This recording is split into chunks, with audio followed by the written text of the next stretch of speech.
बच्चे मेरे साथ बोलेंगे, भारत माता की, भारत माता की।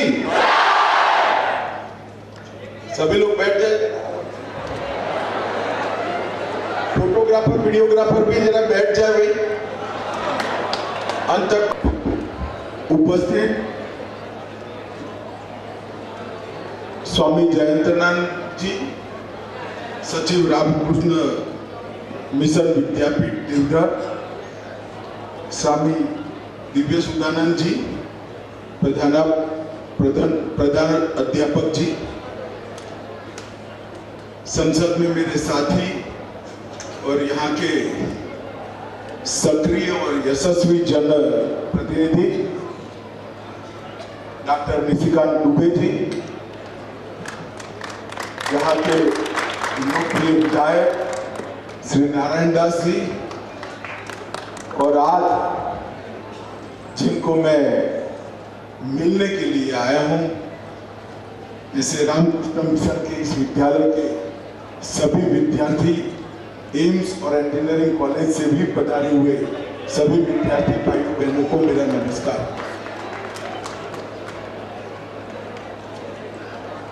आज इस विद्यालय के शताब्दी समारोह की कार्यक्रमों की श्रृंखला के एक कार्यक्रम में उपस्थित होने का मुझे मौका मिला है और मैं स्वामी जयंतानंद जी का हृदय से धन्यवाद करना चाहूंगा कि उन्होंने मुझे रामकृष्ण मिशन के साथ फिर से एक बार मंच शेयर करने का मौका दिया। ये मेरे लिए सौभाग्य है।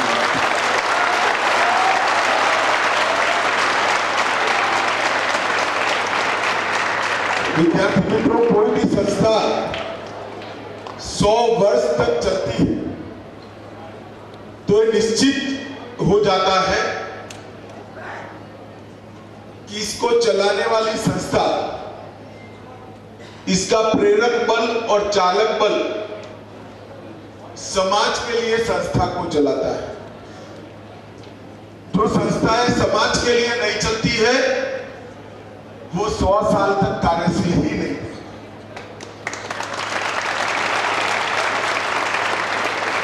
जो संस्थाएं देश और दूसरों के लिए नहीं चलती है वो सातत्यपूर्ण तरीके से 100 साल तक काम नहीं कर सकती।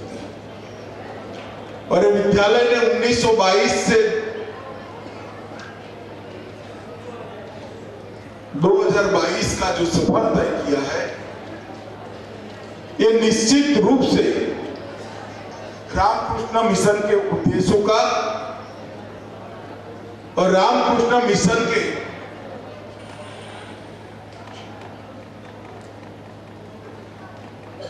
चलाने वाले सभी त्यागी तपस्वी संतों का, सन्यासियों का तपस्या का ही सुफल है कि न्याय के क्षेत्र में काम करने वाला कोई महाधिवक्ता बन जाए।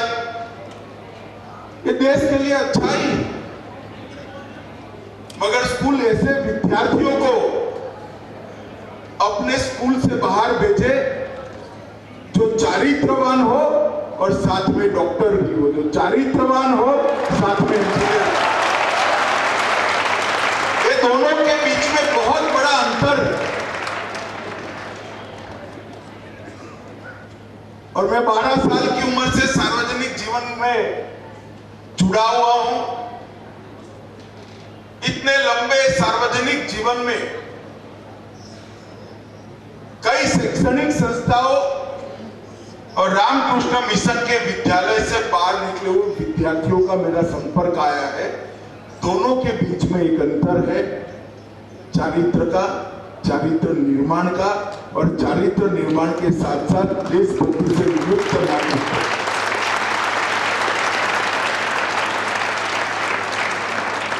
रामकृष्ण परमहंस के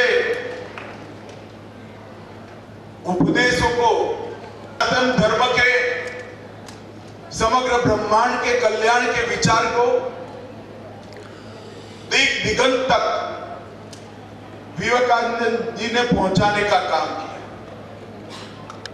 और उसी आदर्शों से बनी हुई रामकृष्ण मिशन ने, मैं निश्चित रूप से मानता हूं कि आजादी के बाद के कालखंड में रामकृष्ण मिशन से, इसके विद्यालय से निकले हुए विद्यार्थियों ने भारत निर्माण में अपना बहुत बड़ा योगदान दिया है।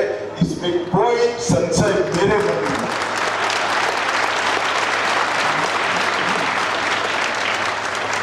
इसी विद्यालय में नेताजी भी आए, विनोबा भावे भी आए, कई महापुरुष आए। आज मुझे भी इस पावन भूमि पर आने का मौका मिला है, ये मेरे लिए सौभाग्य है। 1922 से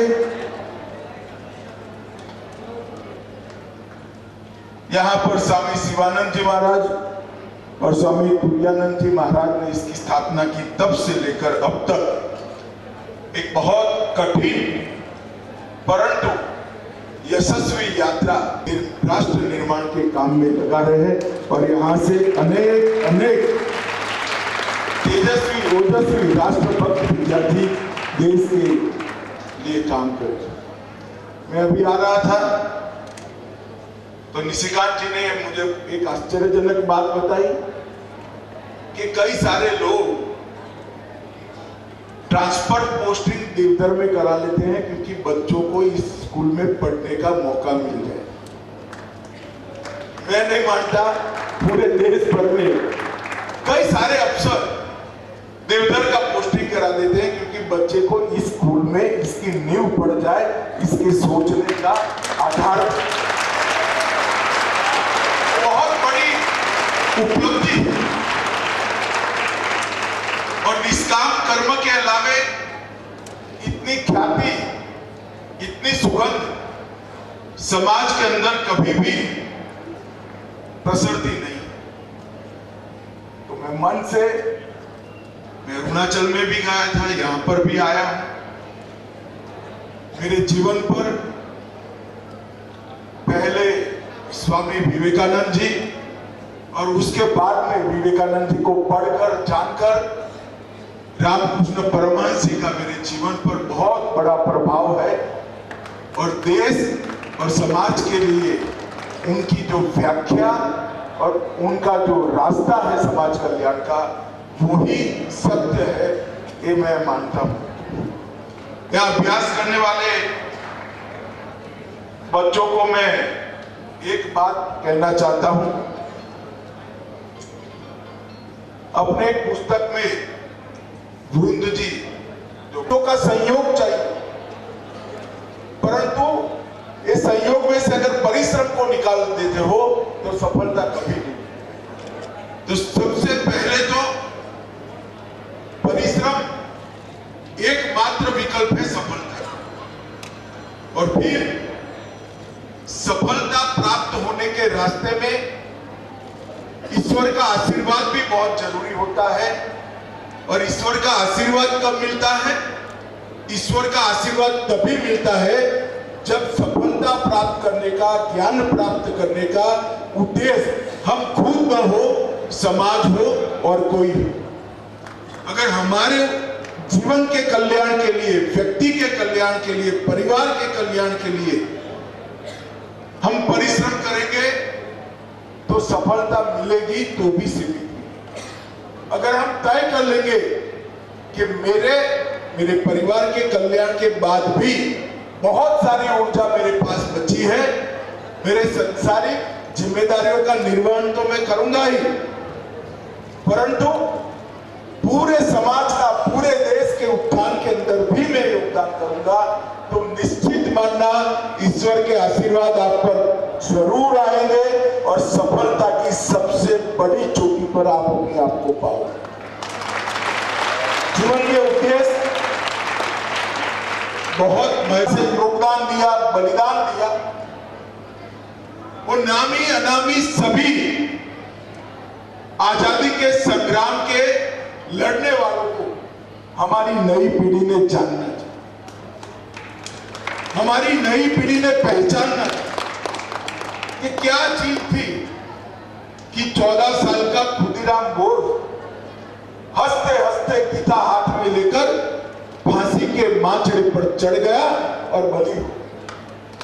क्या चीज थी कि 23 साल का शहीद भगत सिंह भारत माता को आजाद करने के लिए माफी मांगने के विकल्प को ठुकराते हुए अपने आप को शहीद कर फांसी की फंदे पर लग गए। ये जब तक हम नहीं जानेंगे हमारे जीवन के उद्देश्य के चयन में हम गलती कर रहे हैं। मैं चाहता हूं कि आप सभी लोग इंजीनियर, डॉक्टर, वैज्ञानिक, जज, अधिवक्ता आपके देश के प्रति कर्तव्य से आप सजग हो।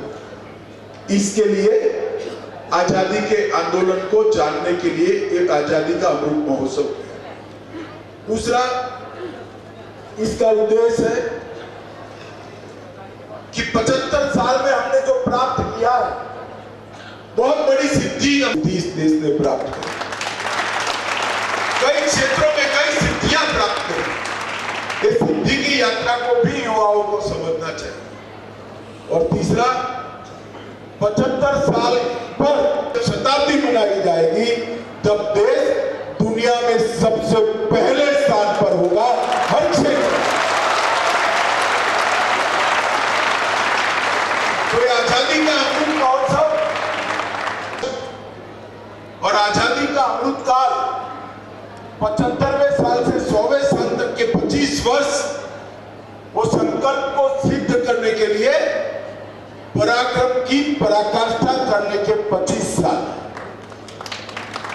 और मैं आपको बताता हूं, मैं या स्वामी जी 2047 में शायद नहीं हूं, मगर मेरे सामने जो बच्चे बैठे हैं ना वो सभी 2047 में होंगे। ये जिम्मेदारी हमारे साथ साथ आपकी सबसे ज्यादा है।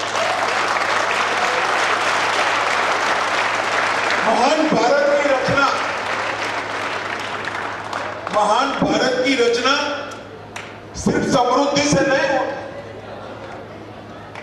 महान भारत की रचना का मतलब है विवेकानंद की कल्पना का भारत।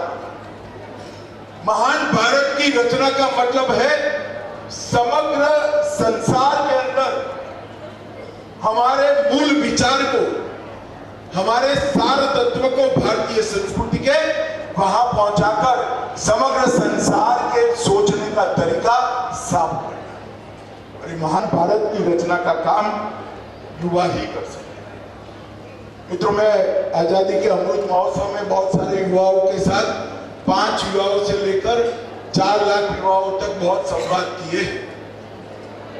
कई जगह युवाओं ने बताया कि आपने भगत सिंह की बात करी, खुदीराम बोस की बात करी, मगर देश आजाद है, हम तो देश के लिए शहीद नहीं हो सकते। आपकी बात सही है, देश हम हमारे जीवन के उद्देश्य भारत को महान बनाने का उद्देश्य अगर लेकर हम निकलते हैं तो मैं निश्चित रूप से मानता हूं कि भारत को महान बनने से, सर्वप्रथम हर क्षेत्र में बनने से कोई नहीं रोक सकता। बच्चों, आपको मेरा आग्रह है कि मोदी जी 2020 में नई शिक्षा नीति लेकर आए। ये नई शिक्षा नीति को आपको जरूर पढ़ना चाहिए। मेरा सौभाग्य है कि नई शिक्षा नीति बनती थी, तब से मैं इसके साथ इन्वॉल्व हूं। ये नई शिक्षा नीति का नींव स्वामी विवेकानंद जी के संदेश। स्वामी जी ने कहा था, जो शिक्षा बच्चों में परोपकार का भाव निर्मित नहीं करती और सिंह जैसा साहस पैदा नहीं करती, वो शिक्षा अधूरी है, आधी है और उद्देश्य भी है। भारत की शिक्षा व्यवस्था में स्वामी जी ने हमारे लिए रखे लक्ष्यों को पूर्ण करने के लिए मोदी जी नई शिक्षा नीति लेकर आए हैं, जिसमें हमारी भाषाएं, हमारी संस्कृति, हमारे इतिहास, इस सब पर गर्व करते हुए विश्व के आधुनिक से आधुनिक ज्ञान को प्राप्त करने की सुविधा है। भारत के समाज को और विशेषकर भारत के युवाओं भाषा की लघुता ग्रंथि से बाहर आ जाए। सबसे महान भाषाएं अगर कहीं है तो इस देश के अंदर। और मैं आपको बताता हूं, दुनिया की कोई भाषा सीखने में कोई बुराई नहीं, परंतु अपनी भाषा को संजो कर रखना, अपनी भाषा को सीख कर रखना, क्योंकि हर व्यक्ति मां की भाषा में ही सोच सकता है।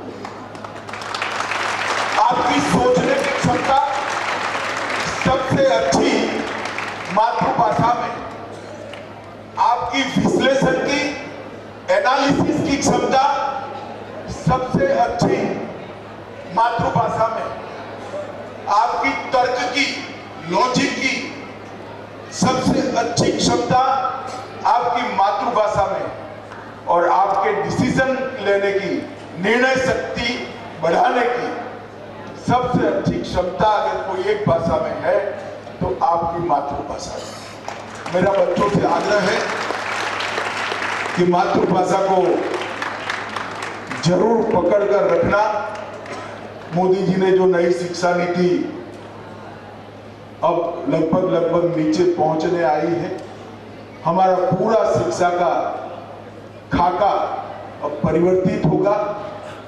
शिक्षा भारतीय संस्कारों के साथ, भारतीय इतिहास के साथ, भारतीय संस्कृति के गौरव के साथ विश्व भर की हर क्षेत्र की आधुनिक से आधुनिक शिक्षा भारत में उपलब्ध कराने के लिए ये सरकार काम कर रही है।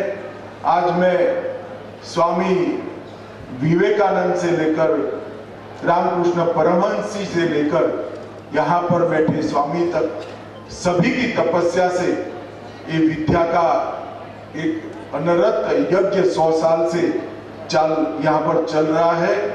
वो प्रयास को, ये महान योगदान को मैं प्रणाम कर मेरी बात को समाप्त करना चाहता हूं, और आप सभी को अपने व्यक्तिगत जीवन में स्वामी जी के बताए रास्तों पर हम चले, ऐसी अनंत अनंत शुभकामनाएं देता हूं। वंदे मातरम। भारत माता की।